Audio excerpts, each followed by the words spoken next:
అందరికీ నమస్కారం. నిజామాబాద్ జిల్లా హెడ్ క్వార్టర్లో పార్టీ ముఖ్య నాయకులందరం కూడా కలిసి ఈరోజు రాష్ట్ర ప్రజలకు నిజామాబాద్ జిల్లా ప్రజలకు కొన్ని ముఖ్యమైన విషయాలు చెప్పాల్సి ఉందని భావించి ఇవాళ ఇక్కడ ప్రెస్ మీట్ కండక్ట్ చేయడం జరుగుతూ ఉంది. హాజరైనటువంటి మీడియా మిత్రులందరూ కూడా ధన్యవాదాలు తెలియజేస్తూ ఉన్నాం.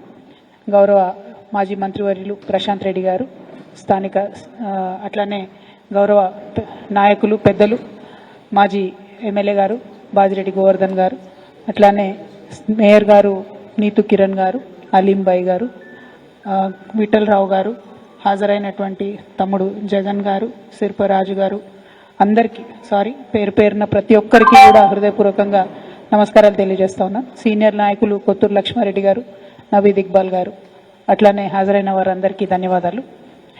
జిల్లా ఇట్లా ఈరోజు జిల్లాలో ఉన్నటువంటి ప్రతి ఒక్కరం కూడా మనం చూసినాం.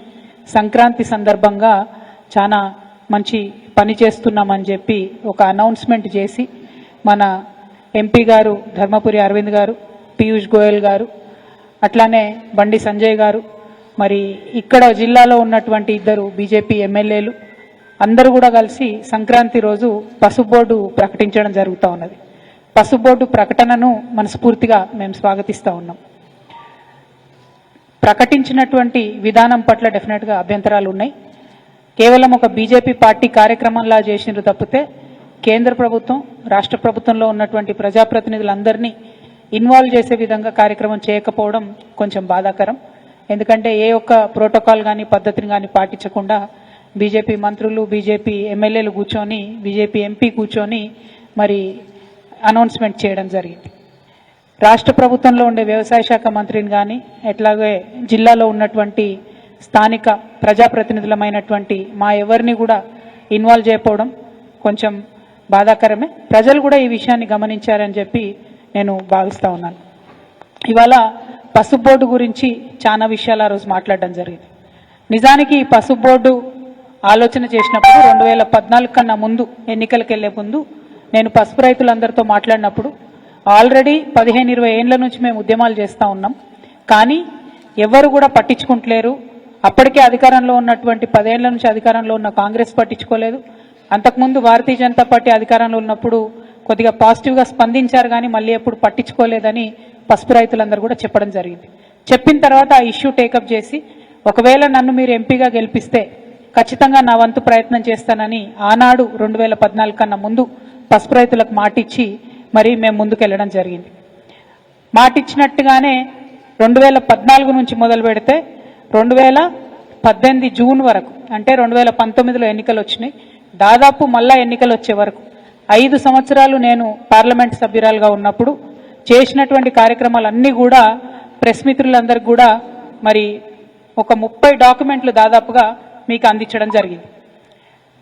ఎంపీగా నేను మే 16 నాడు ఎన్నికైతే నెల లోపలనే, అంటే 12 జూన్ 2014లోనే అప్పుడు నిర్మలా సీతారామన్ గారు కామర్స్ మంత్రి గారు ఉన్నారు, వారికి ఉత్తరం రాయడంతో ప్రారంభిస్తే ఆనాటి నుండి ప్రధానమంత్రి గారిని 2 సార్లు కలవడం, స్పైసెస్ పార్క్ ఒక పక్క పసుపు బోర్డు కోసం ప్రయత్నం చేస్తూనే ఇంకొక పక్క పసుపు ఆధారంగా రావాల్సినటువంటి పరిశ్రమల కోసం మాట్లాడుతూ ఈ దేశంలోకి పసుపు బాగా దిగుమతి అవుతున్నది, దానివల్ల పసుపు రైతులు నష్టపోతా ఉన్నారు, దిగుమతులు అన్నీ ఆపాలని చెప్పి ఇంకొక పక్క డిమాండ్ చేస్తూ పసుపు బోర్డుతో పాటు పసుపుకు మద్దతు ధర 15,000 రూపాయలు ఇవ్వాలని చెప్పి డిమాండ్ చేస్తూ ఒక త్రిముఖ వ్యూహంతో నేను 5 ఏళ్లు అలుపెరగని పోరాటం చేసిన విషయాన్ని నిజామాబాద్ జిల్లా రైతులందరూ కూడా నేను గుర్తు చేస్తా ఉన్నాను. ఎందుకంటే ఒక బోర్డు రావడంతో సంపూర్ణం కాదు. బోర్డు రావడం ఎందుకు, బోర్డు వస్తే అందులో డిఫరెంట్ కొత్త వెరైటీలు, అట్లానే పసుపు సాగు చేస్తే వచ్చేటటువంటి ఏవైతే బై ప్రోడక్ట్స్ ఉంటాయో, పసుపు ఆధారిత పరిశ్రమలు పెట్టడానికి అవసరమైనటువంటి సైంటిఫిక్ రీసెర్చ్ ఉంటుందో అది బోర్డు ప్రొవైడ్ చేస్తుంది. కానీ మద్దతు ధర ఉంటేనే రైతుకు గిట్టుబాటు అవుతుంది. ఎందుకంటే ప్రతి రైతు కూడా ఏ గ్రేడ్ క్వాలిటీ పసుపును పండించలేడు, రకరకాల గ్రేడ్లలో పసుపులు పండుతూ ఉంటాయి. కాబట్టి మద్దతు ధర 15,000 రూపాయలు ఉంటేనే బాగుంటుందని చెప్పి ఆనాడు డిమాండ్ చేసినాం. దాంతో పాటు ఈ దేశంలోకి ఇతర దేశాల నుండి చీప్ వెరైటీ పసుపు రావడంతో కంబోడియా, మలేషియా, ఇండోనేషియా ఈ దేశాలతోని చీప్ వెరైటీ పసుపు వస్తూ ఉంది, దాంతో మన రైతులు నష్టపోతా ఉన్నారని చెప్పి ఈ 3 అంశాలను కూడా మొదటి రోజు నుంచి నేను డిమాండ్ చేస్తా ఉన్నాను. గౌరవ ప్రధానమంత్రి గారికి రాసిన లేఖలో కూడా అండర్లైన్ చేసి మీడియా మిత్రులందరూ కూడా లేఖను కూడా ఇవ్వడం జరిగింది. ఆనాడే ఈ 2 అంశాలను కూడా కోరడం జరిగింది. మరి 2014లో బీజేపీ గవర్నమెంట్ వచ్చింది. ఆనాడు ఉన్నటువంటి పసుపు ఇంపోర్ట్తో చూసుకుంటే, పసుపు దిగుమతులు ఈ దేశంలోకి చూసుకుంటే, ఇవాళ కంపేర్ చేసుకుంటే డబుల్ అయిన ఇంపోర్ట్స్. నిజంగానే పసుపు పట్ల శ్రద్ధ ఉన్న ప్రభుత్వం అయితే ఇంపోర్ట్స్ని కంట్రోల్ చేయాలని 10 ఏళ్ల నుంచి మేము మొత్తుకుంటా ఉంటే ఏనాడు కూడా దాని మీద దృష్టి పెట్టలేదు. దిగుమతులు అంటే వేరే దేశాల నుంచి మనకు చేసుకునేటటువంటి దిగుమతులు, వాటి మీద శ్రద్ధ పెట్టలేదు. 2014లో 8 లక్షల క్వింటాలు ఉంటే ఇప్పుడు దాదాపుగా డబుల్ అయినటువంటి పరిస్థితి దిగుమతులది ఉన్నది. ఆ నంబర్స్ అన్ని కూడా మీకు నేను షేర్ చేయడం జరుగుతుంది. ప్రతి సంవత్సరం పెరుగుకుంటూ పోయింది తప్ప తగ్గలేదు. నిజంగా పసుపు మీద శ్రద్ధ పెట్టేటటువంటి వాళ్ళైతే పాలిటిక్స్ కోసం పసుపు బోర్డు కాకపోతే పసుపు దిగుమతులను వెంటనే కంట్రోల్ చేయాలని చెప్పి నేను భారతీయ జనతా పార్టీని డిమాండ్ చేస్తా ఉన్నాను. రెండవది, మీరు నిజంగానే పాలిటిక్స్ కోసం ఏదో కంటి తుడుపుగా పసుపు బోర్డు ఏర్పాటు చేసిన వాళ్ళు కాకపోతే పసుపు బోర్డుతో పాటు ఇమీడియట్గా పసుపుకు మద్దతు ధర 15,000 రూపాయలు ఇవ్వాలని చెప్పి కూడా నేను డిమాండ్ చేస్తా ఉన్నాను. మరి గౌరవ ఎంపీ గారు అనేక మాటలు మాట్లాడారు. ఆయనకు అలవాటే వెకిల్ మాటలు మాట్లాడడం, ఆయనకు అలవాటే బాధ్యత రాహిత్యంగా మాట్లాడడం. కాకపోతే 2014లో మేము ఎప్పుడైతే ఈ పసుపు బోర్డు డిమాండ్ పెట్టినామో అప్పుడు ఈ ఎంపీ గారు రాజకీయాలలో కూడా లేరు. ఆనాడు కాంగ్రెస్ పార్టీలో ఉన్న వారి తండ్రి వెనుక ఉన్నటువంటి బిడ్డగా ఉన్నాడే తప్పితే ఆయన రాజకీయాలలో కూడా లేరు. 2019లో పోటీ చేసినప్పుడు బాండ్ పేపర్ రాసిచ్చి 5 రోజులలో పసుపు బోర్డు తీసుకొస్తామని చెప్పిండ్రు. ఆ తర్వాత ఏం చేసిండ్రు, పసుపు బోర్డు కాదు స్పైసెస్ బోర్డే చాలా బాగుంటుంది అని చెప్పడం జరిగింది. మరి ఈ స్పైసెస్ బోర్డు కూడా ఈ ఎంపీ గారు తీసుకొచ్చిండ్రా? తీసుకురాలే. నేను ఎంపీగా ఉన్నప్పుడు మా ఎమ్మెల్యేలందరం ఒక 5-6 ముఖ్యమంత్రుల దగ్గరికి పోతే, ప్రధానమంత్రి గారిని 2 సార్లు కలిస్తే, అప్పుడున్నటువంటి కామర్స్ మినిస్టర్ నిర్మలా సీతారామన్ గారిని, తర్వాత సురేష్ ప్రభు గారు ఎంటబడితే రీజనల్ పసుపు బోర్డు అనేటటువంటిది మా ప్రభుత్వ హయాంలోనే అన్న మంత్రి గారుగా ఉన్నప్పుడే, మనము ఆనాడు ఆర్టీసీ చైర్మన్గా బాజిరెడ్డి గారు ఉన్నప్పుడే ఇక్కడ సపరేట్గా ఒక ప్లేస్ ఇచ్చి, హైడ్రాలజీ డిపార్ట్మెంట్ దగ్గర ఒక ప్లేస్ ఇచ్చి దాంట్లో స్పైసెస్ బోర్డుని మనం పెట్టడం జరిగింది. అది కూడా నా గొప్పతనమైన ఇవాళ అరవింద్ గారు మాట్లాడడం నిజంగా హాస్యాస్పదం. ఇంకో మాట ఏమన్నాడు ఆయన, స్పైసెస్ బోర్డు బెంజ్ కారు లాంటిది, పసుపు బోర్డు అంబాసిడర్ కారు లాంటిది. ఆనాడు అంబాసిడర్ కారు కోసం బాండ్ పేపర్ రాసిచ్చిన, కానీ మోడీ గారు నాకు బెంజ్ కారు ఇచ్చిండు ఆయన. కాబట్టి నిజామాబాద్ జిల్లా ప్రజలందరూ కూడా ఆనందంతో ఉత్సవాలు చేసుకోవాలని ఆనాడు చెప్పారు. మరి అలా పసుపు బోర్డు ఎందుకు ఇచ్చినట్టు? ఒకవేళ ఆల్రెడీ బెంజ్ కారు ఉంటే మళ్ళీ అంబాసిడర్ కారు ఎందుకు ఇచ్చినట్టు? అంటే ఈ వైరుధ్యం ఏంది? మీరు మాట్లాడే మాటలలో అన్ని వీడియో రికార్డ్స్ ఉన్నాయి. ఇవాళ రేపు నేను మాట్లాడలే మీరు తొండి అంటున్నారని కూడా లేదు. ఆయన ట్విట్టర్లోనే, ఆయన ఫేస్బుక్లోనే మొత్తం అన్ని వీడియోస్ కూడా ఉన్నాయి.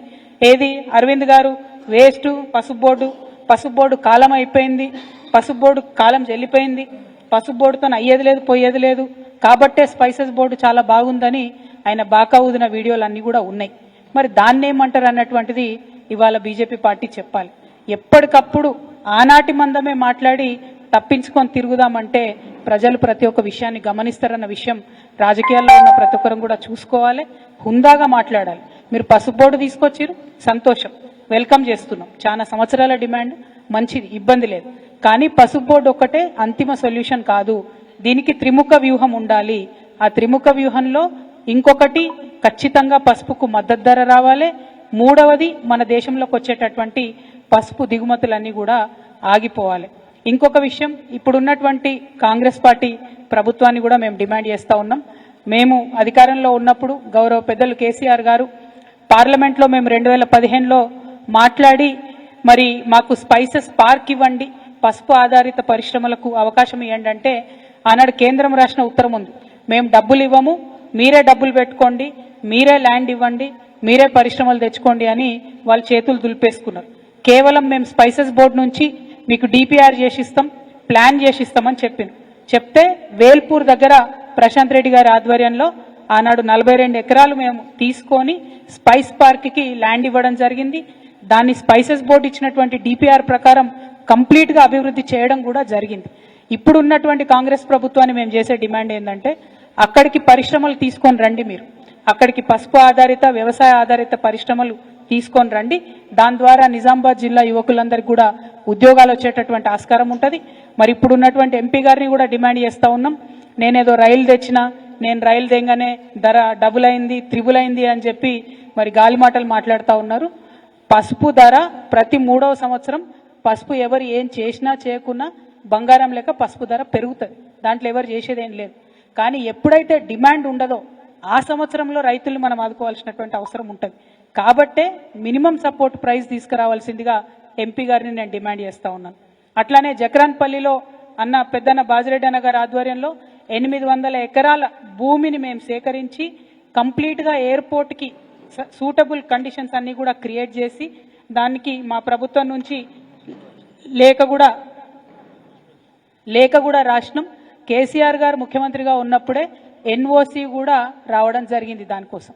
మరి ఇప్పుడు అక్కడ ఎయిర్పోర్ట్ తీసుకొని రావాల్సిందిగా ఎంపీ ధర్మపురి అరవింద్ గారిని నేను డిమాండ్ చేస్తూ ఉన్నా. ఎయిర్పోర్ట్ వస్తే పసుపు బాగుపడుతుంది, రైలు వస్తే పసుపు బాగుపడుతుంది అని అనేక మాటలు నిన్న తను ప్రెస్ మీట్లో చెప్పిండ్రు. వెల్కమ్ చేస్తూ ఉన్నాం మీ థింకింగ్ ప్రాసెస్ని. కానీ వాటిని పరిపూర్ణం చేయండి. కేవలం వాటిని ఎన్నికల హామీగా మిగిల్చి మరి జిల్లా రైతాంగాన్ని మోసం చేయొద్దు అని చెప్పి భారతీయ జనతా పార్టీని మేము డిమాండ్ చేస్తూ, మేము చేసినటువంటి ప్రతి ఒక్క ఎఫర్ట్ని కూడా మీకు దాదాపుగా 30 పైచిలకు డాక్యుమెంట్స్ ఉన్నాయి. మేము వివిధ ముఖ్యమంత్రులతోని తిరిగి తీసుకొచ్చినటువంటి ఉత్తరాలు, మేము బిల్డ్ చేసినటువంటి ప్రెషరు, దాంతోపాటు పార్లమెంట్లో ఆనాడే ఒక ప్రైవేట్ మెంబర్స్ బిల్లు కూడా మనం పెట్టడం జరిగింది. మరి దీంట్లో ఉన్నటువంటి అంశాలేవి కూడా ఇప్పుడు పసుపు బోర్డు ఏర్పాటు చేసిన దాంట్లో లేకపోవడం శోచనీయం. ఎందుకంటే స్థానికంగా ఉండేటటువంటి ప్రజాప్రతినిధులకు, అదేవిధంగా ఇతర రాష్ట్రాల్లో పండించేటటువంటి పసుపుకు సంబంధించినటువంటి ప్రజాప్రతినిధులందరినీ కూడా మరి ఖచ్చితంగా అందులో ఎక్స్ అఫిషియో మెంబర్స్గా చేయాల్సి ఉంటుంది. ఆ మెంబర్స్ చేయకపోవడం అన్నది కూడా కొద్దిగా దారుణం. మా అందరికీ కూడా పసుపు ప్రాంతాల్లో ఉండేటటువంటి ప్రజాప్రతినిధులందరికీ కూడా మరి అవకాశం ఇవ్వాలని చెప్పి కూడా ఈ సందర్భంగా డిమాండ్ చేస్తూ ఉన్నాను. పల్లె గంగారెడ్డి గారికి కంగ్రాచులేషన్స్ చెప్తా ఉన్నాము. చరిత్రలో నిలిచిపోయే విధంగా మొదటి పసుపు బోర్డు చైర్మన్గా వారు ఎన్నికవడం సంతోషకరం. మీరు మా జిల్లా బిడ్డ, మా అంకాపూర్ బిడ్డ కావడం మాకు గర్వకారణం. మీరు సమగ్రంగా పసుపు రైతుల అభివృద్ధి కోసం ప్రతిపక్షంలో ఉన్నటువంటి మా వంటి వారందరినీ కూడా కలుపుకొని పోయి పసుపు రైతులకు మేలు జరిగే విధంగా పనిచేయాలని కూడా డిమాండ్ చేస్తూ ఉన్నాం. మరి బాబా రామ్దేవ్ గారు బీజేపీతోని చాలా అనుబంధంగా ఉండేటటువంటి వ్యక్తి. వారి దగ్గరికి మేము హిమాచల్ ప్రదేశ్ కూడా 2 సార్లు వెళ్ళి రిక్వెస్ట్ చేసి వారి సీఈఓ బాలకృష్ణ గారిని కూడా నిజామాబాద్కి తీసుకొచ్చి ఇక్కడ పరిశ్రమలు పెట్టమని కోరడం జరిగింది. పెట్టడానికి సుముఖంగా ఉన్నట్టుగానే చెప్పి చివరి నిమిషంలో ఎందుకో వారు మళ్ళీ పెట్టలేకపోయినారు.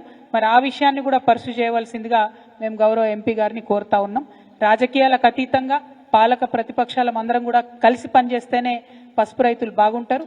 మరి ఆ విషయాన్ని మళ్ళొకసారి గుర్తు చేస్తూ పసుపుకు మద్దతు ధర తీసుకొని రావాలని చెప్పి, ఎయిర్పోర్ట్ని తీసుకొని రావాలని చెప్పి, అట్లానే పసుపు ఇంపోర్ట్స్ని, దిగుమతులను తగ్గించి వీలైతే మొత్తానికి బంద్ చేయాలని చెప్పి కూడా ఈ సందర్భంగా డిమాండ్ చేస్తూ అందరి దగ్గర కూడా సెలవు తీసుకుంటున్నాను. Thank you. జై తెలంగాణ.